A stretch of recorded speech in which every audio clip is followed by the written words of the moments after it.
warahmatullahi wabarakatuh. Perkenalkan, nama saya Cici Mariana. Saya dari program studi manajemen Fakultas Ekonomika dan Bisnis Universitas Majalengka. Oh iya, berdirinya saya di sini, saya akan menjelaskan mengenai persaingan dua perusahaan raksasa produk rumah tangga. Yang satu legenda puluhan tahun dan yang satu penantang baru yang terus menggebrak. Ini dia Tupperware versus Lock and Lock. Yuk disimak penjelasannya. Tupperware berasal dari nama penemunya, yaitu Earl Silas Tupper, seorang ahli kimia berkelahiran 28 Juli 1907 di New Hampshire, Amerika Serikat. Awalnya Tupper memiliki bidang usaha di bidang pertanian dan perkebunan. Namun bisnisnya bangkrut akibat krisis ekonomi global, yaitu Great Depression tahun 1929 yang juga dikenal sebagai masa Malaysia. Karena krisis tersebut, Tupper terpaksa melamar pekerjaan di sebuah perusahaan besar bernama DuPont Chemical Company yang bergerak di bidang industri kimia. Disitulah Tupper mulai mengenal bahan dasar plastik termasuk polietilen, sejenis plastik mentah yang waktu itu belum dimanfaatkan secara luas. Pada tahun 1938, Tupper mendirikan usahanya sendiri di bidang produk plastik karena ia melihat adanya peluang besar dalam penggunaan plastik tersebut untuk kebutuhan rumah tangga. Namun plastik saat itu masih dianggap kotor, berminyak, berbau, dan kaku, sehingga tidak disukai oleh masyarakat.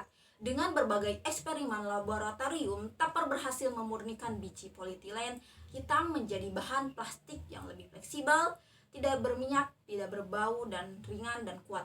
Inilah awal dari terinspirasinya plastik modern yang digunakan untuk membuat wadah makanan tersebut. Nah, setelah Perang Dunia Kedua berakhir, tepatnya pada tahun 1949, Tupper merilis produk pertamanya yang terkenal, yaitu Wonderbowl, sebuah wadah makanan kedap udara.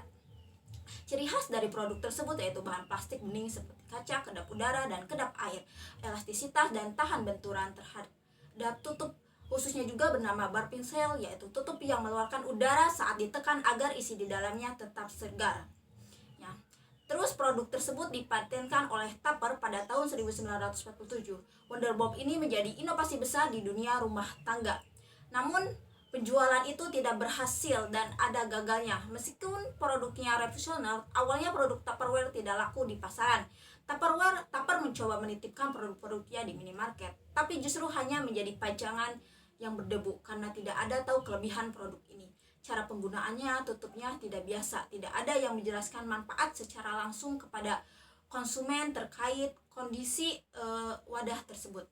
Kemudian Tupper kecewa dan bertanya-tanya, mengapa sih produk yang bagus ini tidak bisa terjual? Nah, kemudian jawaban dari atas pertanyaan itu muncullah Tupper bertemu dengan seorang ibu rumah tangga bernama Brownie Wise. Dari sinilah Brownie Wise kemudian memperkenalkan sistem penjualan langsung melalui arisan di rumah yang dikenal sebagai Tupperware Party. Konsepnya adalah seorang ibu rumah tangga yang mengundang teman-temannya ke rumah. Kemudian produk Tupperware tersebut didemonstrasikan langsung kepada konsumen dengan suasana santai dan sosial. Sistem ini kemudian langsung sukses besar karena ibu-ibu bisa melihat langsung cara penggunaan produk, ada pendekatan emosional juga dalam membeli, dan juga menjadi ajang sosial dan peluang penghasilan tambahan bagi ibu-ibu. Kemudian Tupperware juga mulai masuk ke Indonesia pada tahun 1991 melalui PT Alipros. Produk ini berkembang pesat dan sangat populer di kalangan ibu rumah tangga Indonesia karena kualitas produk awet, desain menarik, sistem arisan dan demonstrasi cocok dengan budaya lokal di Indonesia. Tupperware juga mencapai puncak kejayaannya di Indonesia pada era 1990-an hingga awal 2000-an dan pernah menjadikan Indonesia sebagai pasar terbesar di dunia bagi. Kesuksesan luar biasa yang diraih perusahaan Tupperware ini berlangsung selama lebih dari setengah abad, dimulai dari pertengahan abad ke-20 hingga awal 2000-an. Awal kesuksesan di Amerika Serikat setelah peluncuran produk pertamanya pada tahun 1946, ketika Brownie Wise memperkenalkan konsep Tupperware Party, yaitu penjualan produk melalui acara sosial di rumah. Model ini langsung sukses karena produk ini bisa diperagakan langsung, konsumen bisa bertanya dan mencoba sebelum membeli. Ada kedekatan emosional antara penjual dan pembeli. Konsep Tupperware Party ini menjadi andalan dan menjadikan Tupperware sebagai salah satu pelopor sistem penjualan langsung yang sangat sukses. Setelah menguasai pasar Amerika, Tupperware mulai mengekspansi pasar internasional sejak tahun 1950-an dan 1960-an. Produk ini menyebar ke Eropa, Asia, dan Amerika Latin. Di banyak negara, Tupperware tidak hanya menjadi produk rumah tangga, tapi juga simbol kemapanan, produk eksklusif, peluang usaha bagi para ibu rumah tangga. Brand ini dengan cepat menjadi nama yang sangat dikenal dan dipercaya karena keunggulan kualitas serta daya tahan produknya. Tupperware sendiri resmi masuk ke Indonesia pada tahun 1991. Di masa itu, belum banyak produk plastik berkualitas tinggi di pasar. Maka Tupperware langsung mendapat tempat di hati masyarakat, terutama ibu rumah tangga yang suka arisan, karyawan yang suka membawa bekal. Tupperware menyebar luas dengan sistem penjualan langsung, yaitu direct selling dengan demonstrasi produk ke rumah-rumah. Metode yang sangat cocok dengan budaya Indonesia. Kemudian tumbuh menjadi pasar terbesar Tupperware di dunia, terutama pada periode 2000 sampai 2013. Bahkan penjualan tahunannya pun pernah menembus lebih dari 200 juta US dollar dengan lebih dari 2.500 agen aktif yang tersebar di seluruh Indonesia. Beberapa alasan mengapa Tupperware begitu digemari dan menjadi primadona besar pada masa jayanya ini. Karena kualitasnya tinggi dan tahan lama, tidak mudah bocor, dan aman untuk makanan. Garansi pun seumur hidup. Desain eksklusif dan elegan, tampil beda dari produk plastik biasa. Prestise merek juga membawa Tupperware dianggap keren dan bergengsi. Terbatasnya tempat pembelian hanya bisa dibeli dari agen resmi, sehingga terkesan eksklusif. Tupperware sendiri tidak hanya menjadi alat rumah tangga, tapi juga bagian dari identitas sosial, bahkan ada yang menjadikannya sebagai hadiah acara penting. Puncak dari masa keemasannya Tupperware berlangsung dari era 1960-an hingga awal 2010-an. Pada masa itu, perusahaan masuk dalam jajaran merek global paling berpengaruh. Penjualan pun tersebar di lebih dari 100 negara. Tupperware sendiri diakui sebagai pionir sistem direct selling atau penjualan langsung, dikenal dalam industri rumah tangga, khususnya wadah makanan. Kesuksesannya pun selama puluhan tahun tak lepas dari strategi unik yang mereka gunakan, yaitu model bisnis penjualan langsung atau dikenal sebagai direct selling. Dalam model ini, Tupperware tidak menjual produknya di toko retail ataupun supermarket seperti kebanyakan merek lainnya. Sebaliknya, mereka mengandalkan jaringan orang-orang yang disebut dengan konsultan atau agen penjual, di mana yang menjual langsung kepada pelanggan dari rumah ke rumah atau melalui acara sosial seperti Tupperware Party. Tupperware Party adalah konsep yang sangat khas dari brand ini. Biasanya, seorang ibu rumah tangga akan mengundang teman-temannya ke rumah lalu memperagakan cara penggunaan produk Tupperware ini. Dari situ, mereka melakukan pemesanan, berdiskusi, bahkan berbagi pengalaman. Metode ini sukses besar di Amerika Serikat dan berkembang cepat di berbagai negara, termasuk Indonesia. Model bisnis ini awalnya sangat efektif karena selain menawarkan produk, ia juga menawarkan pengalaman sosial dan kesempatan usaha bagi para ibu rumah tangga. Banyak perempuan merasa terbantu secara ekonomi karena bisa menjual Tupperware tanpa meninggalkan rumah. Selain itu juga, Tupperware ini memperkuat loyalitas pelanggan karena pembeli seringkali adalah bagian dari komunitas atau jaringan pribadi si penjual ini. Namun seiring berjalannya waktu, kelemahan dari model bisnis ini mulai terlihat, terutama ketika dunia mulai bergerak ke arah digital. Konsumen modern, terutama generasi milenial, Gen Z, dan juga generasi lain sudah terbiasa berbelanja online. Mereka tidak punya waktu untuk ikut arisan ataupun pertemuan rumah.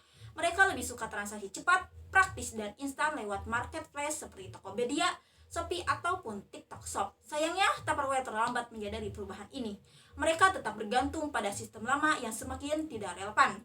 Meskipun produk mereka berkualitas dan punya banyak keunggulan, namun cara menjualnya tidak lagi cocok dengan gaya hidup konsumen dalam masa kini. Selain itu, munculnya banyak pesaing baru seperti Lock and Lock dan merek lokal lainnya yang membuat posisi Tupperware semakin tertekan. Brand-brand pesaing ini aktif di media sosial, memiliki desain produk yang trendy, ramah lingkungan, dan juga harga yang terjangkau. Tupperware tetap mempertahankan Lock yang kini dikenal sebagai salah satu merek produk rumah tangga modern terpopuler. Didirikan pada tanggal 11 November 1978 di Seoul, Korea Selatan oleh Kim Song-hoon. Awalnya perusahaan ini bernama Kookjin Distribution Corp dan fokus pada distribusi produk rumah tangga biasa di pasar domestik Korea.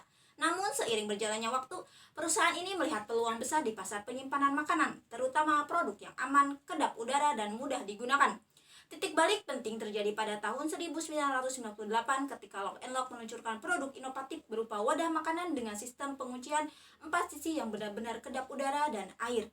Produk ini menjadi revolusioner karena tidak hanya aman dan praktis, tetapi juga dapat digunakan dalam microwave, freezer, dan juga dishwasher.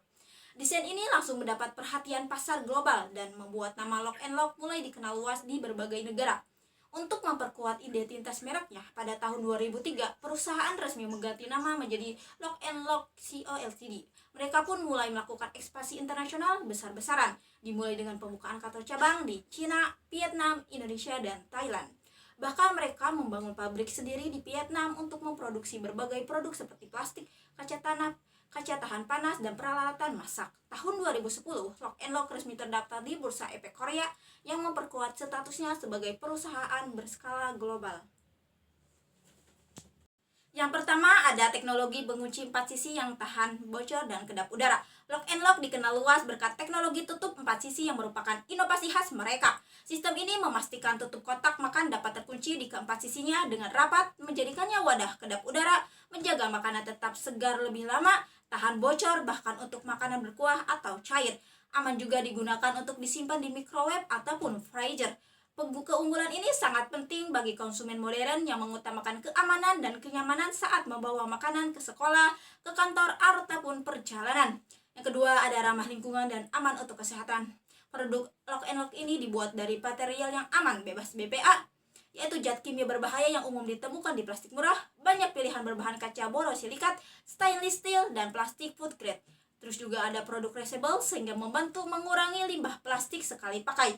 Mereka juga mendorong gaya hidup sehat lewat produk seperti kotak bekal bento untuk meal prep, botol minum Sprott, dan tumbler kekinian, wadah penyimpanan bahan makanan sehat seperti oats, biji-bijian, dan salad. Ini menjadikan Lock and Lock pilihan utama bagi keluarga muda, pelaku diet sehat, dan konsumen yang peduli pada lingkungan. Yang ketiga ada desain modern, estetik, dan sesuai tren gaya hidup, di mana Lock and Lock memperhatikan desain visual dan estetika produk. Mereka juga menawarkan produk dengan warna pastel, netral, dan earth tone yang kekinian, bentuk ergonomis dan minimalis yang cocok dengan dapur modern, ukuran variatif dari kecil untuk cemilan hingga besar untuk stok dapur. Selain itu juga selain fungsi fungsional, produk mereka juga cocok untuk konten media sosial yaitu food photography, meal prep, dan juga dijadikan hadiah atau hampers karena tampilannya elegan dan rapi. Keunggulan ini juga menjawab kebutuhan generasi muda dan urban yang tidak hanya mencari fungsi tetapi juga gaya. Yang keempat, mudah ditemukan di berbagai kanal penjualan. Lock and Lock ini menerapkan strategi distribusi multi kanal yaitu offline dan juga online, sehingga produk mereka mudah dijangkau, bisa dibeli secara langsung di toko retail seperti Lotte Mart, Hypermart, dan department store lainnya. Sangat aktif juga di e-commerce seperti Shopee, Tokopedia, Lazada, dan lainnya. Tersedia juga di official website dan media sosial untuk pemesanan langsung. Konsumen tidak perlu repot mencari produk mereka karena tersedia luas dan bisa diakses dari mana saja dan kapan saja. Yang kelima ada pemesanan digital yang kuat dan relevan, di mana Lock and Lock sangat aktif di dunia digital dan menguasai pemasaran modern seperti berkolaborasi dengan selebriti, influencer, dan ibu rumah tangga lainnya. Juga membuat konten edukatif dan inspiratif seputar tips dapur, bekal sehat, dan dekorasi rumah tangga. Memanfaatkan Instagram, TikTok, YouTube untuk memperluas jangkauan pasar, terutama generasi milenial dan gadget.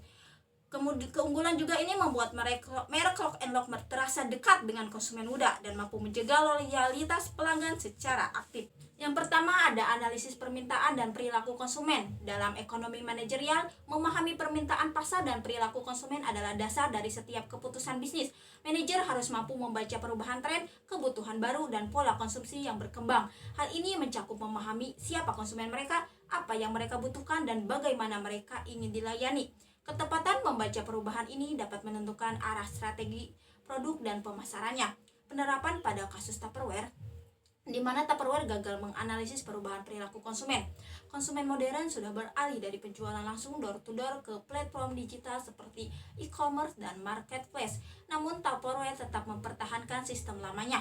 Ini menunjukkan bahwa mereka tidak menggunakan pendekatan ekonomi manajerial untuk memahami permintaan yang berubah secara signifikan ini. Lock and Lock justru berhasil membaca tren konsumen yang menginginkan produk praktis dan juga aman. Mereka merespon dengan produk yang sesuai gaya hidup sehat dan juga lebih kekinian. Lock and Lock juga tidak hanya menjual barang tetapi juga menjual pengalaman dan gaya hidup yang menjadi bagian penting dalam keputusan pembelian konsumen pada masa kini. Yang kedua, ada pengambilan keputusan strategis. di mana ekonomi manajerial ini melatih manajer untuk mengambil keputusan bisnis secara rasional dan berbasis data, bukan hanya intuisi atau kebiasaan masa lalu. Dalam pasar yang cepat berubah, keputusan harus dibuat dengan mempertimbangkan biaya manfaat, resiko, dan dampak jangka panjangnya. Penerapan pada kasus Tupperware, di mana Tupperware ini terlihat ragu dan lambat dalam mengambil keputusan penting, seperti masuk ke pasar digital. Saat pesaing mulai aktif menjual secara online dan promosi di media sosial, Tupperware masih mempertahankan cara jualan konvensionalnya. Ini menunjukkan lemahnya kemampuan manajerial dalam menyusun keputusan strategis berbasis analisis pasarnya. Sebaliknya, Lock and Lock menunjukkan pengambilan keputusan yang cepat dan relevan. Mereka tidak hanya masuk ke e-commerce lebih awal, tapi juga menyesuaikan strategi promosi dengan mengandalkan digital marketing dengan kerjasama dengan selebriti atau influencer dan membangun komunitas pelanggan yang loyal. Semua langkah itu adalah bentuk penerapan keputusan manajerial yang responsif terhadap dinamika pasar. Yang ketiga ada inovasi produk dan diferensiasi, di mana salah satu prinsip penting dalam ekonomi manajerial ini adalah inovasi berkelanjutan dan diferensiasi produk. Untuk menciptakan keunggulan bersaing, inovasi tidak hanya soal teknologi, tapi juga soal kemasan, desain, fungsi, bahkan cara produk dikomunikasikan ke konsumen.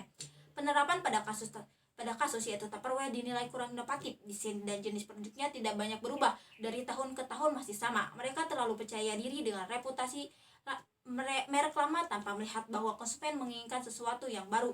Kurangnya inovasi membuat produk mereka tidak lagi menarik atau relevan di pasar modern saat ini. Sementara Lock and Lock sangat aktif berinovasi. Mereka meluncurkan beragam produk yang baru sesuai kebutuhan pasar, seperti wadah penyimpanan hemat tempat, lockbox dengan sekat, dan tumbler anti bocor dengan warna-warni pastel yang kekinian. Mereka juga mengembangkan kemasan dan branding yang menarik generasi muda. Ini menunjukkan penerapan prinsip diferensiasi dan inovasi dalam ekonomi manajerial secara konsisten.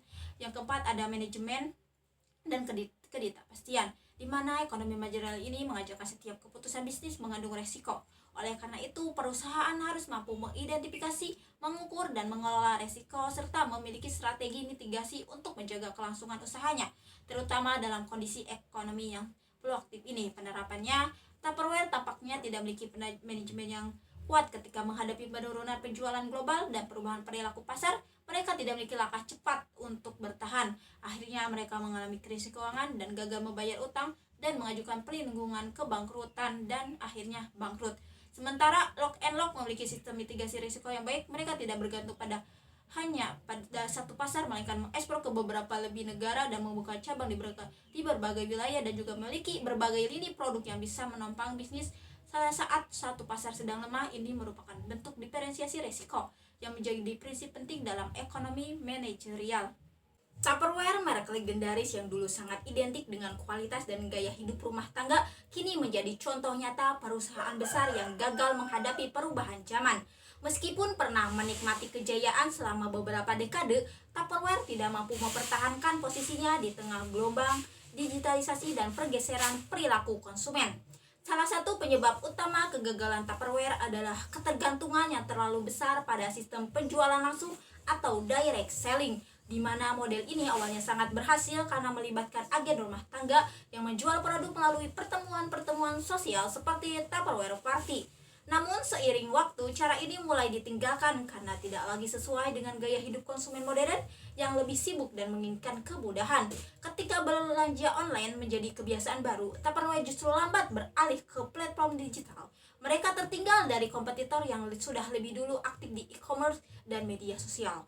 Tidak hanya dalam hal distribusi, Tupperware juga gagal berinovasi pada sisi produk, di mana desain wadah makanan mereka dinilai monoton dan tidak mengikuti perkembangan tren desain dapur yang minimalis, estetik, dan fungsional. Di sisi lain, para pesaing seperti Lock and Lock menawarkan produk yang lebih sesuai dengan selera generasi muda, yaitu warna-warna lembut, bentuk ringkas, dan multifungsi, serta menggunakan material ramah lingkungan. Tupperware seolah tidak peka terhadap tren dan hanya mengandalkan citra masa lalu tanpa berbenah. Lebih jauh lagi, Tupperware tidak berhasil menarik minat konsumen muda, yaitu generasi milenial dan gadget. Brand ini juga tetap menyasar pasar lama ibu rumah tangga tanpa melakukan reposisi merek atau kampanye yang mampu membangun koneksi emosional dengan audiens yang lebih muda. Ketika pesaing sibuk membuat konten kreatif di media sosial, Tupperware justru tampak pasif dan kurang responsif terhadap tren digital. Kegagalan Tupperware juga disebabkan oleh masalah internal organisasi. Budaya perusahaan dinilai kaku dan tertutup terhadap perubahan. Inovasi berjalan lambat karena keputusan diambil berdasarkan pengalaman masa lalu, bukan analisis data atau riset konsumen terkini. Hal ini membuat perusahaan kehilangan arah dan tidak mampu beradaptasi secara cepat. Akibat dari semua itu, kinerja keuangan Tupperware terus memburuk. Penjualan stagnan, margin laba turun, dan juga laba operasional semakin berat. Akhirnya, pada tahun 2024, Tupperware resmi mengajukan perlindungan kebangkrutan di Amerika Serikat dengan utang lebih dari 12 triliun. Mereka juga menutup operasional di Indonesia pada awal 2025. Ada kebiasaan lama bisa jadi jebakan, yang artinya Tupperware terlalu lama bertahan dengan cara lama, yaitu menjual produk lewat sistem penjualan langsung. Seperti Tupperware Party, metode ini memang sangat berhasil di masa lalu, tapi sudah tidak relevan dengan gaya hidup konsumen di masa kini yang lebih suka belanja online, cepat, dan juga praktis. Pelajarannya yaitu kebiasaan bisnis yang dulu sukses bisa jadi jebakan kalau tidak dievaluasi ulang. Bisnis harus terus mengkaji apakah strategi yang digunakan masih sesuai dengan zaman atau tidak. Terlalu nyaman dengan cara lama bisa membuat perusahaan tertinggal dan akhirnya ditinggalkan oleh konsumen. Yang kedua, inovasi bukan opsi, melainkan kebutuhan. Salah satu alasan kenapa Tupperware kalah dari pesaing seperti Lock and Lock ini yaitu karena minimnya inovasi produk.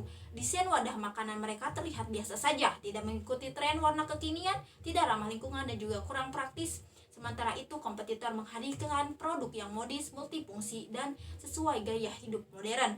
Pelajarannya yaitu dalam dunia bisnis saat ini, inovasi adalah kebutuhan pokok. Konsumen terus berubah. Apa yang disukai tahun lalu belum tentu disukai sekarang.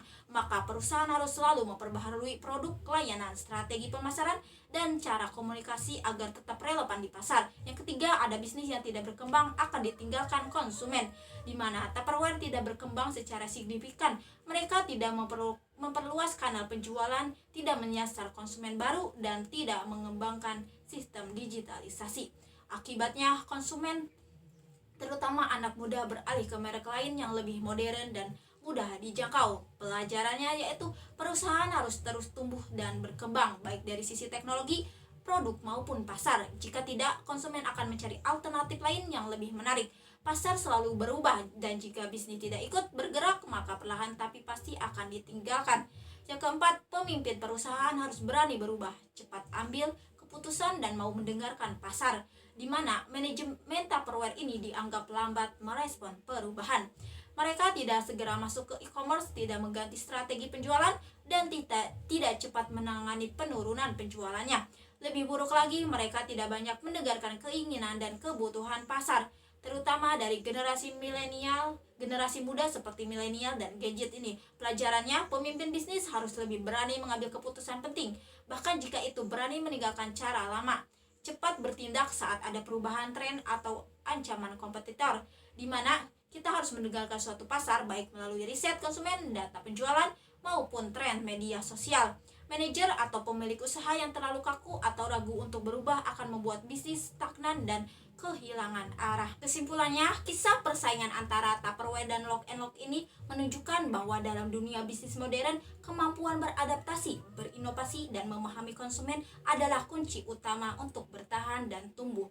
Tupperware meskipun merupakan merek legendaris dengan sejarah panjang, tapi gagal membaca perubahan pasar. Mereka terlalu lama bergantung pada sistem penjualan langsung dan tidak segera merespon pergeseran perilaku konsumen yang kini lebih digital, cepat, dan juga praktis. Tupperware juga kurang inovatif dalam desain produk dan tidak mampu menarik generasi muda. Akibatnya mereka mengalami penurunan penjualan, keuangan memburuk, dan akhirnya mengajukan kebangkrutan dan bangkrut.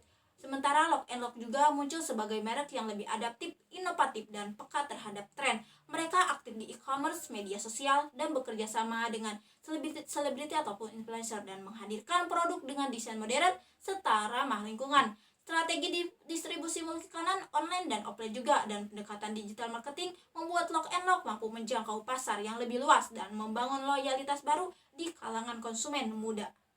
Dari kisah nyata dua merek besar, Tupperware dan Lock and Lock, kita dapat belajar satu hal penting. Tidak ada bisnis yang terlalu besar untuk gagal dan tidak ada yang terlalu kecil untuk menang. Dalam dunia yang terus berubah, kemampuan untuk membaca arah pasar, berinovasi, dan beradaptasi jauh lebih penting daripada sekedar nama besar. Tupperware tumbang bukan karena produk mereka gagal, tapi karena mereka terlalu nyaman dengan kejayaan masa lalu. Mereka lupa bahwa mereka lupa kesuksesan itu harus dirawat, bukan dirayakan terus-menerus. Sementara Lock and Lock bergerak diam-diam, membaca kebutuhan konsumen, membangun inovasi, dan menyatu dengan perubahan zaman. Dalam bisnis yang sudah besar, bukan alasan untuk sombong. Yang lambat beradaptasi akan tertinggal, dan yang berhenti berinovasi akan dilupakan. Karena sejatinya yang bertahan bukan hanya paling tua, tapi yang paling tanggap terhadap perubahan pasar dan paling berani menghadapi masa depan. Nah, gimana teman-teman? Sudah paham kan mengenai analisis persaingan dua perusahaan raksasa produk rumah tangga antara Tupperware versus Lock and Lock? Semoga video ini bermanfaat dan menambah wawasan ya bagi teman-teman semua. See you next time. Bye-bye.